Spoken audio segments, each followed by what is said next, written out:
Buenas tardes para todos. Agradecemos la asistencia de las personas que han ingresado. El día de hoy vamos a tener la capacitación con el tema principal de actualización en reanimación pediátrica, la cual estará a cargo del doctor José Luis Moreno. Sí. Doctor José Luis, buenas tardes. Bueno, muy buenas tardes para todos. Vamos a repasar los puntos claves de la actualización de las guías de la Academia Americana del Corazón para de reanimación avanzada y básica pediátrica que se emitieron en el 2020. Recordar que cada 5 años la American Heart Association se reúne y en un consenso grandote, que aquí está la bibliografía del artículo base, que fue publicado en Circulation en octubre del 2020, luego replicado en el Pediatric del 2021 y en Resuscitation en diciembre del 2021, se hace la recopilación de toda la información que se hace que se ha recogido en los estudios de reanimación pediátrica. Vale la pena, de la ciencia de la reanimación, como ya se llama, evidentemente en niños, adultos y en neonatos. Hacer estudios en reanimación pediátrica es muy complicado, porque usted no puede decir a este grupo que llegue en paro le hago esta cosa y a este grupo que llegue en paro no le hago esta cosa. Son procedimientos que en realidad no es una manera de estudio que se deba realizar. Ya les voy a describir cómo más o menos se reúne la información. Cada 5 años la AJA lo hace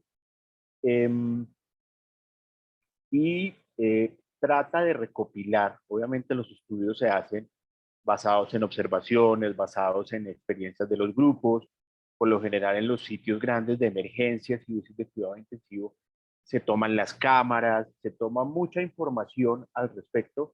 Eso sumado a los datos científicos, pues permite que la AJA emita cada 5 años y en su reunión de cada 5 años saque las nuevas guías. Vamos a hablar de las guías 2020. De una vez les cuento que en el 2018 se reunieron en caso de la reanimación en niños con cardiopatías congénitas y en posoperatorios cardíacos. Era algo que no se había hecho y que aquí en estas guías se incluye. Entonces, sin más de vueltas, les sigo contando en qué va.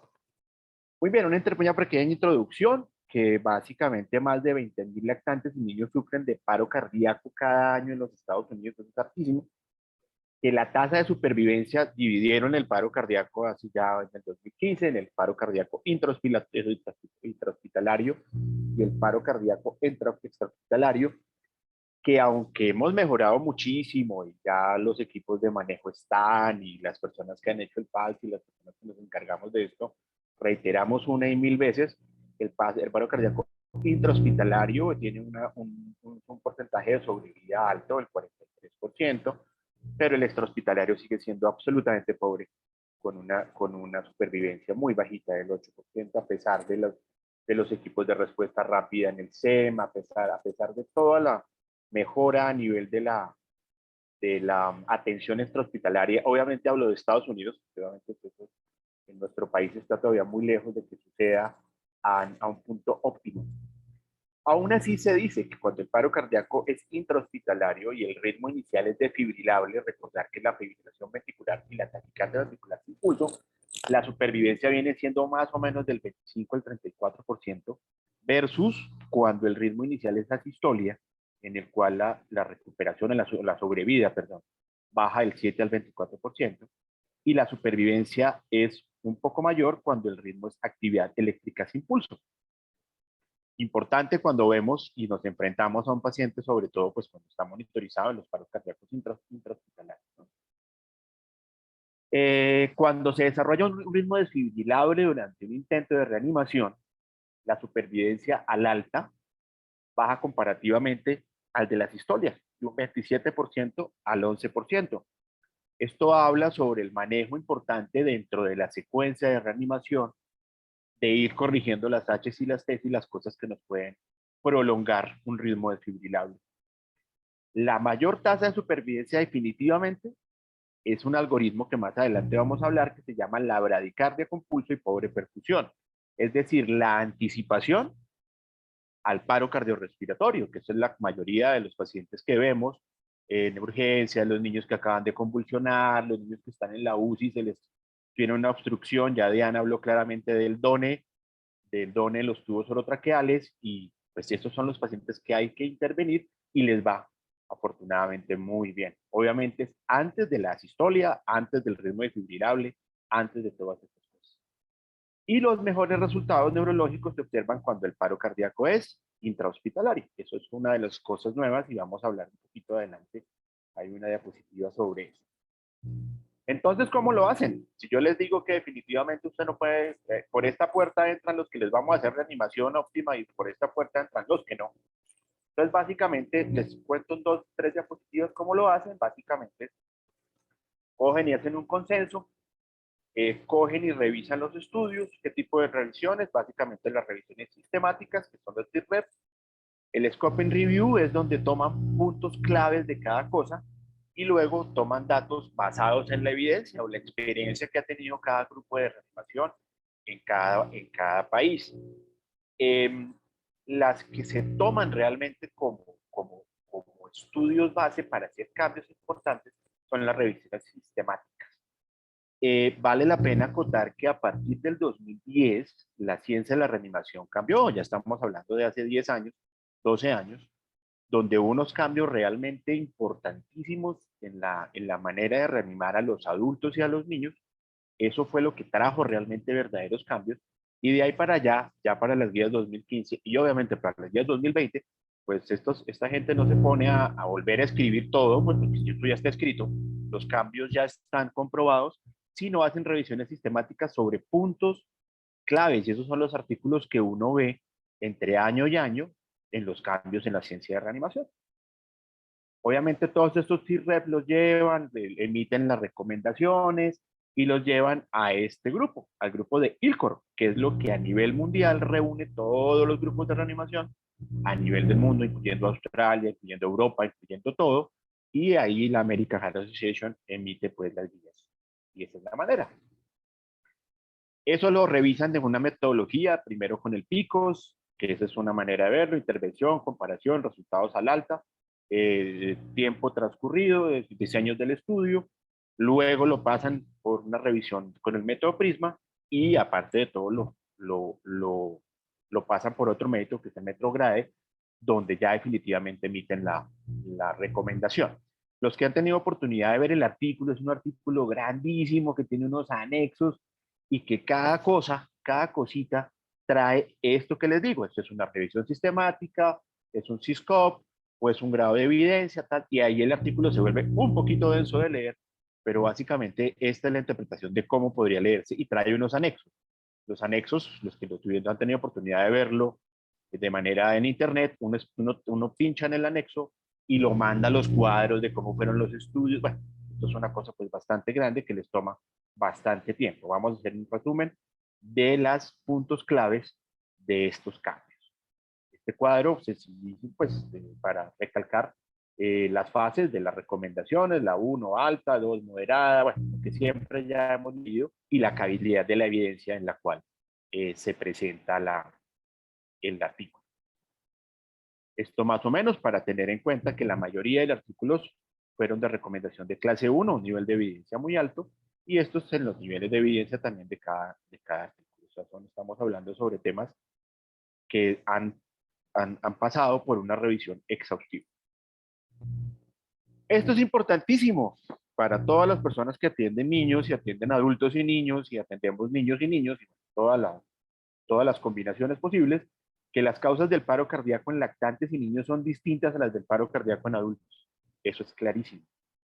Recordemos de una vez que adulto es o niño es toda persona que no tiene caracteres sexuales secundarios.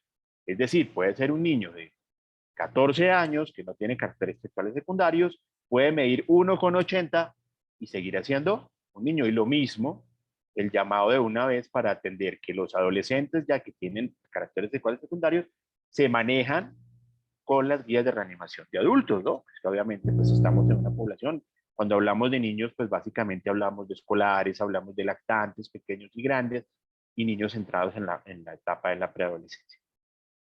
Entonces, uno de los cambios interesantes que pasa, o el primero, que pasó desde el 2010 son las cadenas de supervivencia. Aquí ya las dividen en dos muy importantes en el paro cardíaco intrahospitalario, donde el reconocimiento, bueno, otra cosa que les quería contar.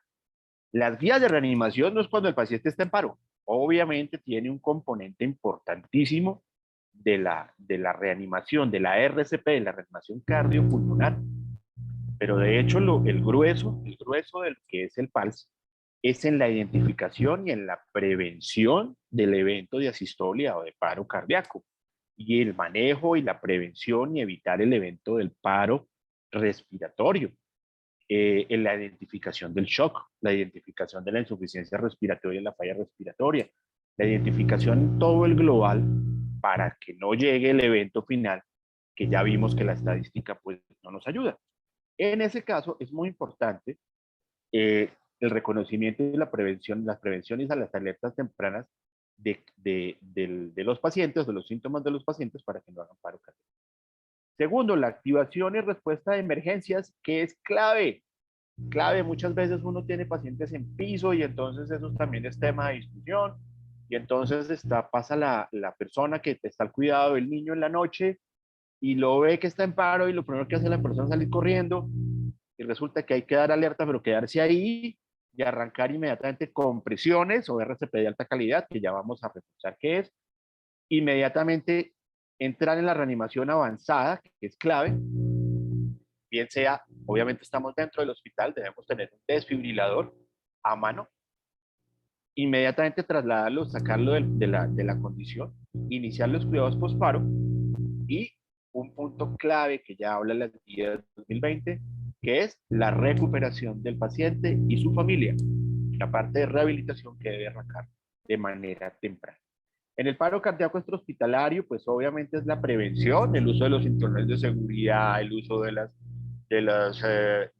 seguridades alrededor de las piscinas, el cuidado de los niños, pues ustedes saben que eso pues, es una cosa muy difícil en un país como el nuestro, pero pues ahí arranca el eslabón. Luego el aviso rápido, temprano, también quedándose con el niño, pues tiene dos facetas, pero bueno, importante el aviso, el inicio de la RCP de alta calidad, que llegue el SEMO, el servicio de rescate rápido, los cuidados post-paro cardíaco y lo mismo, la fase de recuperación, rehabilitación, la fase, el apoyo social, espiritual, la ha dado un aspecto importante en estas guías 2000.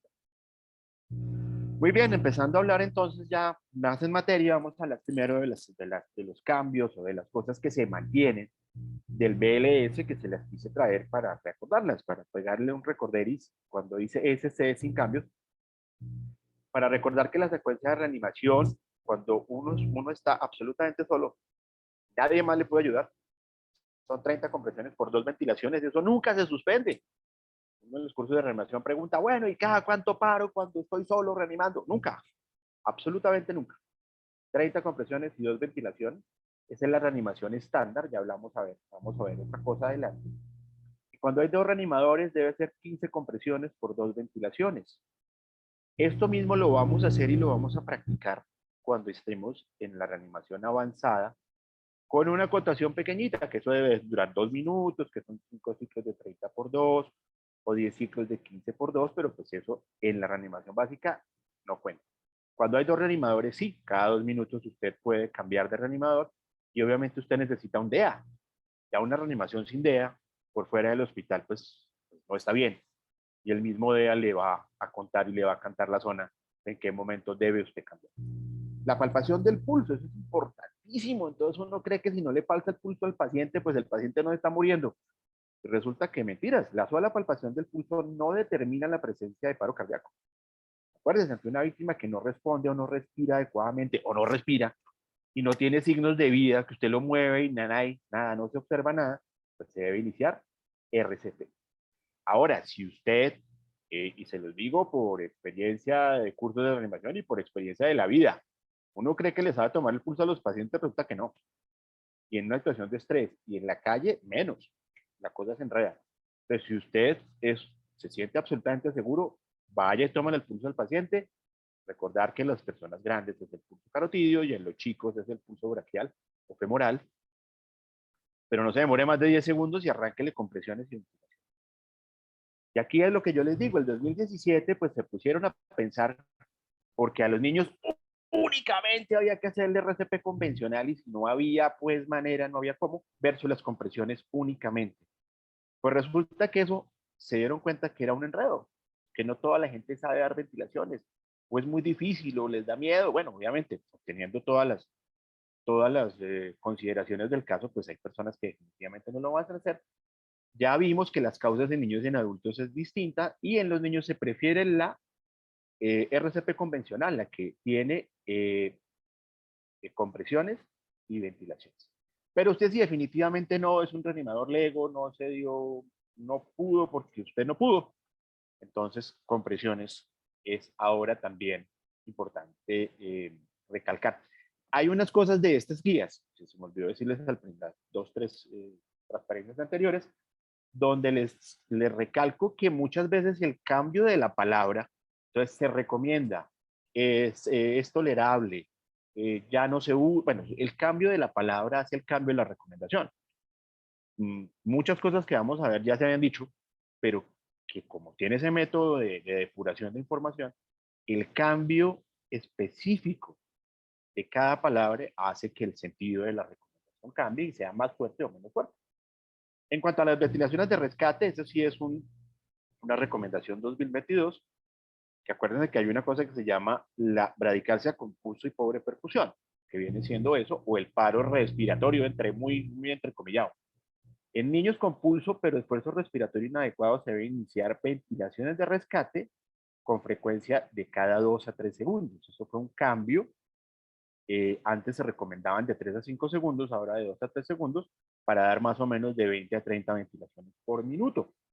Aquí les pongo el esquema de ese algoritmo. Entonces, el paciente está con bradicardia, presenta compromiso cardiopulmonar. Si no, ¿cuál es el compromiso cardiopulmonar? Pues alteración aguda del estado mental, signos de choque, hipotensión. Si no tiene nada, entonces reposicione a su paciente, monitorícelo, obsérvelo.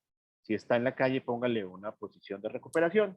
Si está usted en la clínica, pues obviamente ya corre a monitorizarlo, ya lo tiene con EKG de 12 derivaciones, ya usted lo tiene listo para que no le vaya a pasar absolutamente nada más.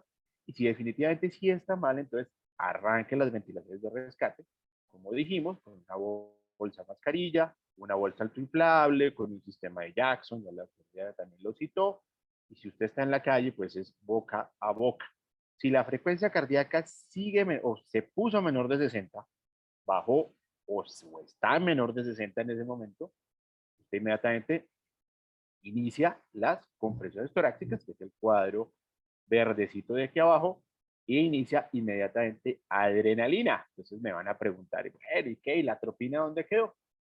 La atropina definitivamente tiene unas indicaciones muy claras cuando hay un evento vagal clarísimo. Les voy a poner un ejemplo. Por ejemplo, vamos a hacer una punción lumbar y entonces esa posición que optamos para que el niño poderle de facilitar la punción lumbar, eso es una maniobra vagal. Y entonces, si el muchacho está en esa, si yo agarro y lo posiciono y me excede un tris, y el chico hace una reacción vagal, sería una indicación de ponerle atropina, pero que sea una cosa absolutamente evidente. De resto, nada. La indicación es adrenalina. Siempre va a ser adrenalina.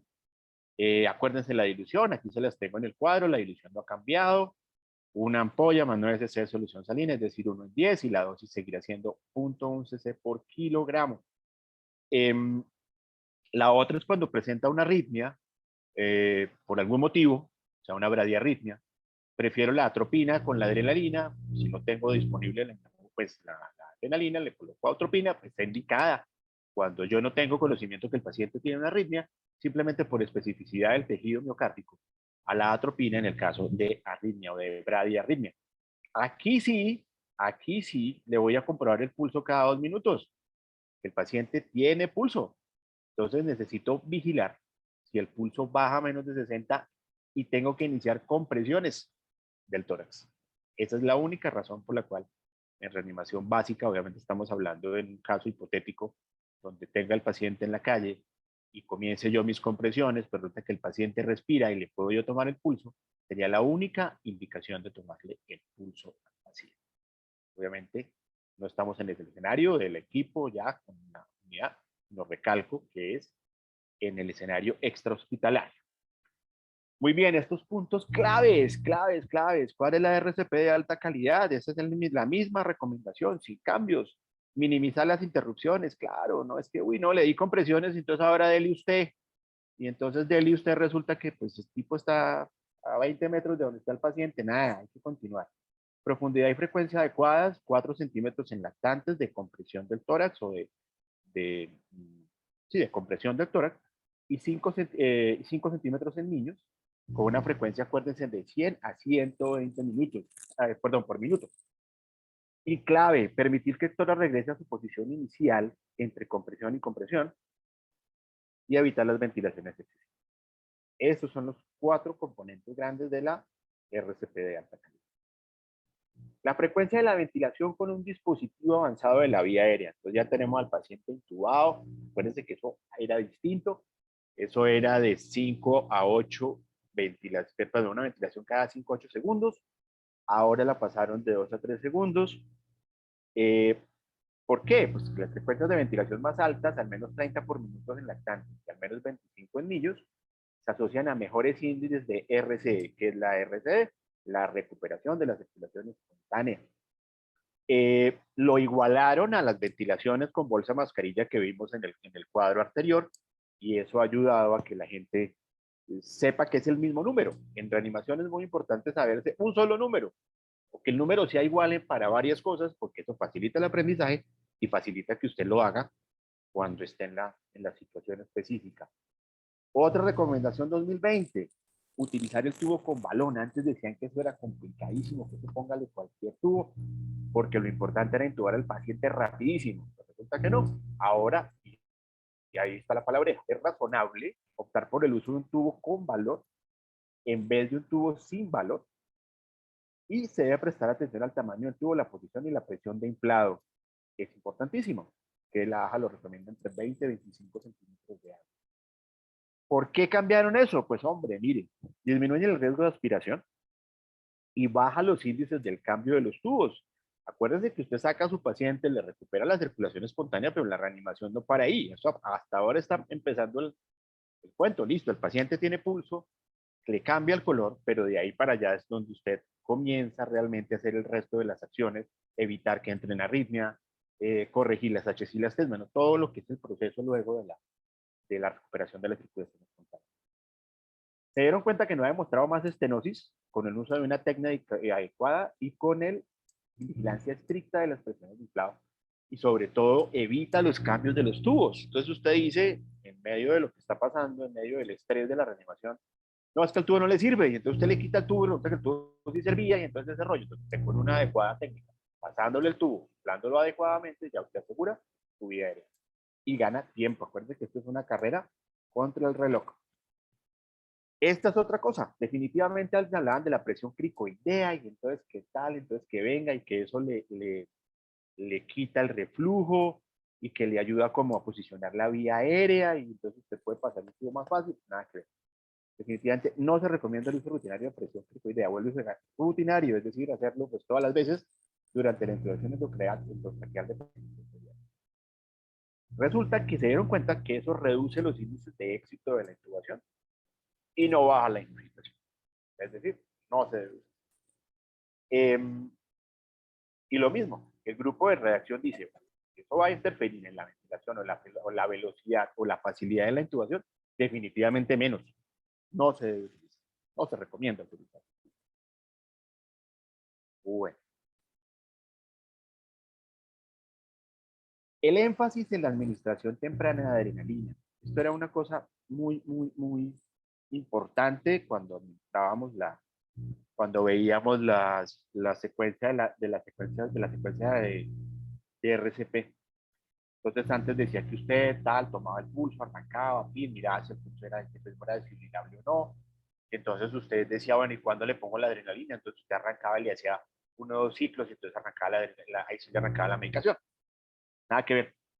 Se dieron cuenta que si usted le pone la adrenalina dentro de los primeros 5 minutos contados desde el momento que usted comienza las compresiones, hombre, a usted le va mejor.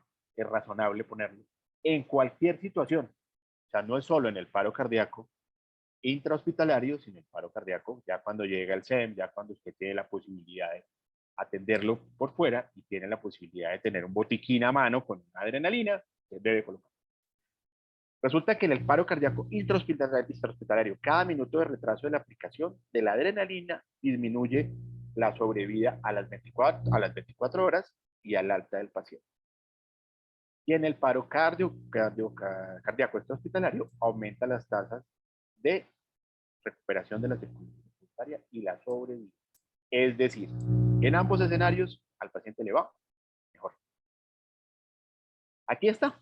Aquí está básicamente el esquema, no ha cambiado desde 2015, desde 2010 más o menos, donde aquí recalcan mucho la administración de la adrenalina lo antes posible, los 5 minuticos esos de vida, pues de tiempo, y obviamente, acuérdense que la adrenalina es para los ritmos asistolia y ritmos desfibrilables, perdón, no desfibrilables, asistolia y actividad eléctrica sin pulso, porque la acción inicial cuando usted tiene un ritmo desfibrilable, ¿cuál va a ser?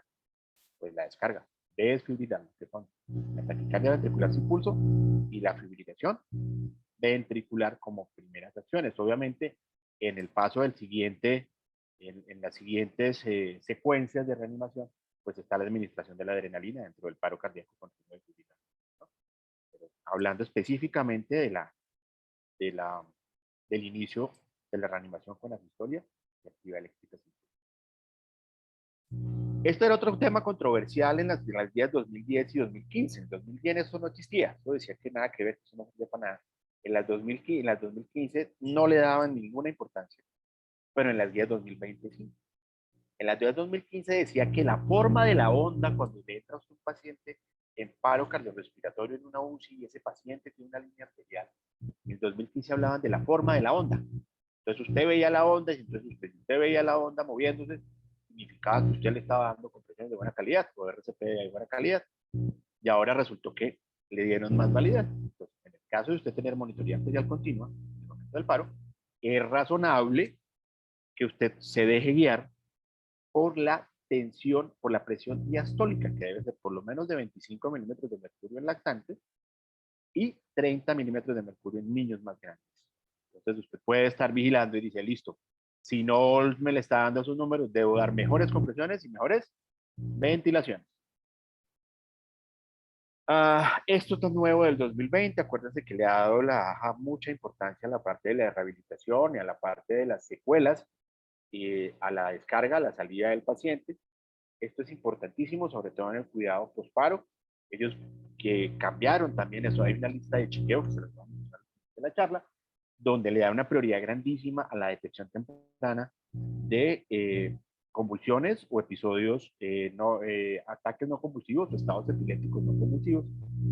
Y la recomendación AJA es básicamente que los monitores tengan por lo menos una monitoría de 4 canales, que aunque no es un diagnóstico como tal, o no es un gol estándar de diagnóstico del tipo de actividad cerebral, sí por lo menos le dan una pista si el paciente está en un estatus convulsivo o no. Y por supuesto tener en cuenta y tratar las convulsiones posparo.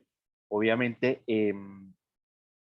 son comunes ese tipo de alteraciones neurológicas y aunque faltan datos de los resultados de la población, es importantísimo prevenir y tratar en caso de que el paciente tenga convulsiones postparo. Aquí está lo otro que les decía, evaluación y apoyo para los sobrevivientes de paro cardíaco. Se recomienda evaluar a los sobrevivientes pediátricos de paro cardíaco para que tengan servicios de rehabilitación de manera temprana y derivar a los sobrevivientes de paro cardíaco para evaluación neurológica siempre y siempre durante el primer año posterior al evento de paro cardiorrespiratorio. Obviamente esto es clave, el cuidado en casa y la rehabilitación. Los sobrevivientes pueden requerir atención médica integrada y continua, no solo a los niños, sino también a los padres. Y cuando habla la AJA de que tiene una declaración científica reciente que destaca la importancia, eso es como si, mejor dicho, fuera la última palabra, dándole todo el nivel de evidencia y todo el nivel de importancia que merece la recomendación. En cuanto al shock séptico, Entonces, nos cuentan tres cosas que hay que tener en cuenta. Lo mismo, es razonable administrar líquidos en dosis de 10 cc por kilo, 20 cc por kilo, acuérdense de líquidos cristaloides o coloides, recomendación de 2020 que viene muy similar a la anterior, ya les digo o les hago la acotación al respecto.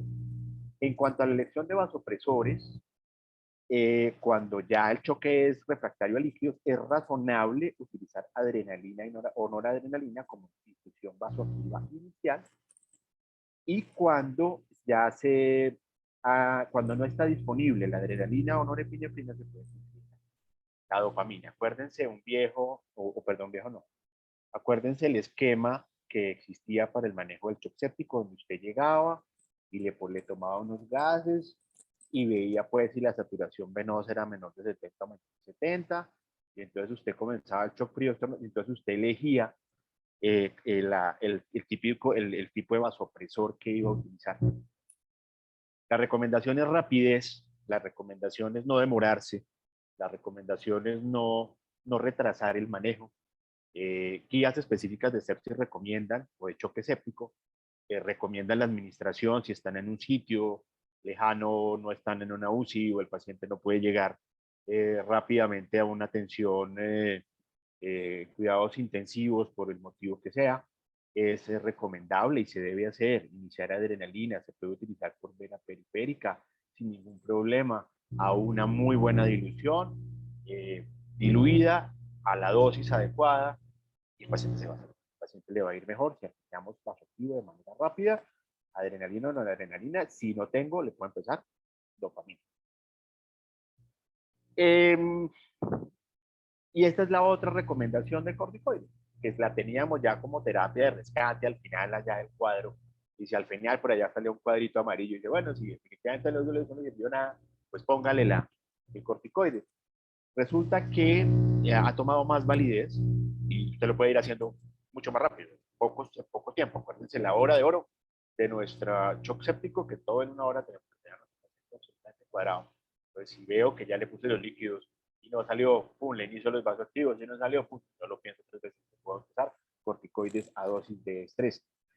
Bueno, listo. Entonces, en las recomendaciones 2015, nos decían, listo, pásale los líquidos y páseselos, pero con cariño.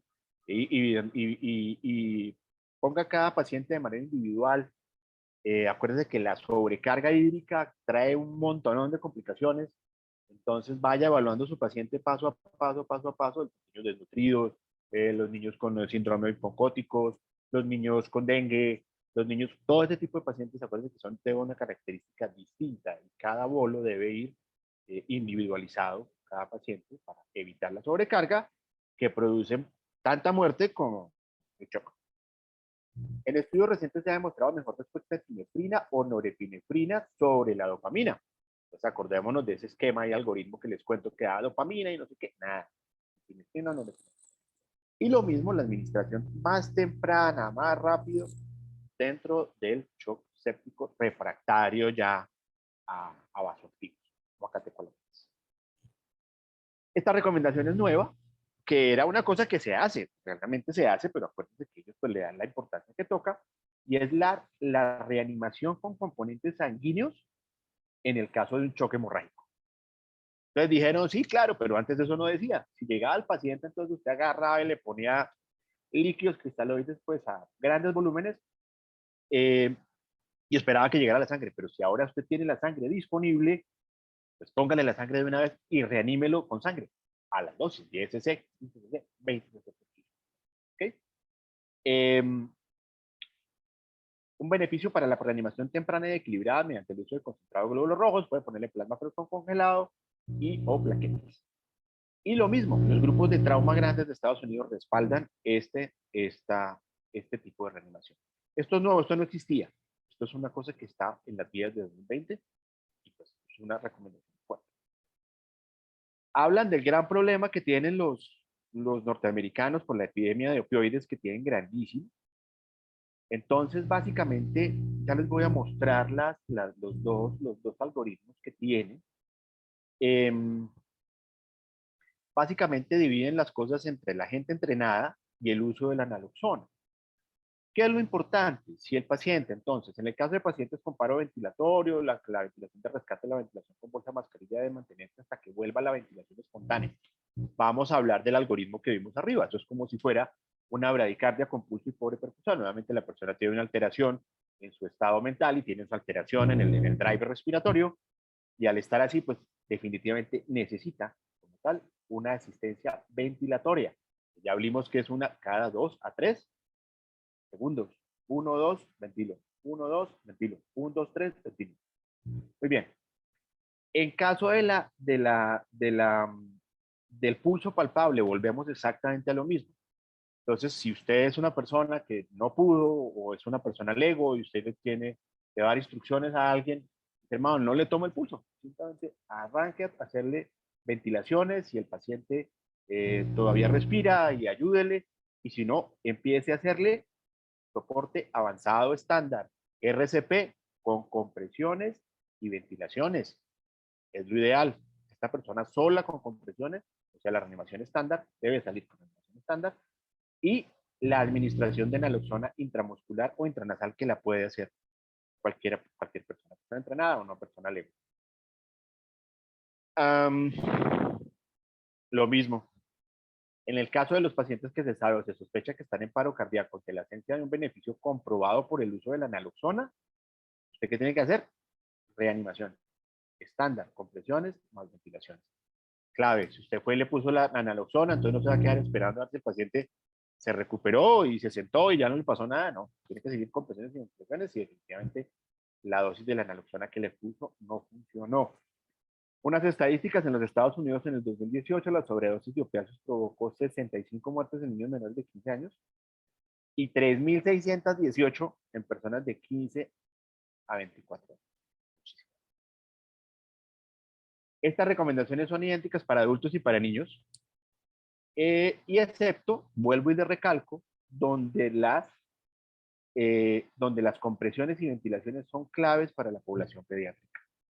La naloxona, ya les había dicho, puede ser administrada por profesionales capacitados, legos entrenados o personas sin experiencia. O sea, no, es que yo no la pongo porque yo no soy médico, entonces no, qué vaina que me vayan a meter a la cárcel porque le puse la naloxona. No, nada que debe ponerla. Y se proporcionan algoritmos de tratamiento separados para ver cuándo se toma el pulso y cuándo no. Y lo mismo, el paro cardíaco extrahospitalario asociado al consumo de opiáceos es un tema de declaración científica de la AJA, o sea, tiene todo el respaldo total. Aquí están los reanimadores legos. Básicamente la diferencia con respecto al siguiente algoritmo que les voy a mostrar es: la persona ventila con normalidad, si no, evita el deterioro; si ventila, entonces considera reposiciones, lo limpie de la vía aérea y mírele a ver hasta que el paciente se recupere. Si no, entonces administra naloxona, utilice un DEA y administre RCP hasta que lleguen los servicios de emergencia. Y aquí la diferencia es: si la persona es entrenada, entonces usted puede darse el chance de evaluar el pulso. Pero acuérdense, para nosotros, de base, si el paciente no responde, arranque. Puede evaluar el pulso y mirar, pues maravilloso. Esa es la única diferencia. El resto, la administración de naloxona sigue siendo la misma que les dije, y tener prioridad en la reanimación básica y en la reanimación avanzada. Compresiones y ventilaciones de buena calidad. Esto es nuevo. En el 2018 sacaron unas recomendaciones sobre la reanimación, sobre el manejo de pacientes con hipertensión cardíaca. Entonces, hablando específicamente de la miocarditis, en niños que padecen arritmias, bloqueo cardíaco, cambios en el segmento ST o gasto cardíaco muy bajo, pues hombre, hay un paciente de esos y no va a esperar nada, debe enviarlo. Un paciente de altísimo riesgo y debe requerir siempre, según la recomendación de la AJA, monitoreo y tratamiento en una unidad de cuidados intensivos. Pareciera que fuera como un chiste de la AJA, pero pues créanme, pues que no todas las condiciones de vida y de salud, acuérdense que son recomendaciones universales. Entonces, no todos los sitios disponen, no todos los sitios, para unificar criterios. Y en el caso de niños con miocarditis o cardiomiopatía y un gasto cardíaco bajo refractario, el uso de soporte vital extracorpóreo o apoyo circulatorio mecánico son beneficiosos para evitar el paro cardíaco y la perfusión de órganos vitales. Entonces, estos niños, cuando están en esas condiciones, enviarlos a un sitio, o cuando vemos a veces las cosas, que el niño está así, y vemos que está con una enfermedad y una probable bajo gasto cardíaco, enviarlo a un sitio donde haya ECMO, por ejemplo, sería una, o asistencia extracorpórea, pues sería beneficioso para la salud de este paciente. Lo mismo, dados los desafíos que se presentan para lograr una reanimación exitosa en niños con miocarditis y cardiomiopatía, una vez se produce el paro cardíaco, puede ser beneficioso entrarlos una vez se inicia la reanimación, ingresarlos también a terapia extracorpórea. Dentro de las estadísticas, la miocarditis se presenta aproximadamente en el 2% de las muertes súbitas, o en la causa, aproximadamente el 2% de las muertes súbitas cardíacas en lactantes, del 5% de las muertes súbitas en niños y del 6 al 20% de las muertes súbitas cardíacas en atletas. Y lo mismo que les contaba, son recomendaciones específicas antes no elaboradas. Tienen toda la fuerza de la investigación. Y vamos a hablar sobre ciertas recomendaciones específicas que salieron en el 2018 en un documento especial sobre reanimación en pacientes con postoperatorio cardíaco. Entonces, en el caso del ventrículo único, recomendaciones para el tratamiento de pacientes en la etapa paliativa 1, preoperatoria y postoperatoria con una derivación de Norwood o una derivación de Blaloctazol. Entonces, el monitoreo cardíaco o catéter en vena cava superior o indirecto con una espectroscopia, perdón, la palabra, del infrarrojo, o monitoría de infrarroja o NIRS, es conveniente. Puede ser beneficioso para marcar una tendencia de dirigir el tratamiento de neonatos en estado crítico luego de la colocación de la derivación. Aquí está el aparatico, que todos lo hemos visto alguna vez. Otra recomendación para pacientes, lo mismo, derivación de Norwood o Blaloctazol. Entonces, es cuando la derivación se pone restrictiva. Entonces, dice la recomendación, la manipulación de la resistencia vascular pulmonar puede tener poco efecto, mientras que la reducción de la resistencia vascular sistémica con el uso de vasodilatadores sistémicos, antagonistas alfa-adrenérgicos o inhibidores de la fosfodiesterasa 3, con o sin el uso de oxígeno, puede aumentar ese suministro sistémico de oxígeno. La circulación, la terapia de reanimación con soporte vital extracorpóreo tras la etapa paliativa de Norwood 1 puede ser útil para tratar un bajo nivel sistémico de DO2 y ante la obstrucción de la derivación conocida o sospechada, es razonable administrar oxígeno en grandes cantidades, agentes vasoactivos para que mejore la presión de perfusión de la derivación y un bolo de heparina de 50 a 100 unidades por kilo mientras se prepara la intervención quirúrgica o el cateterismo para terminar de salvar la vida de ese paciente.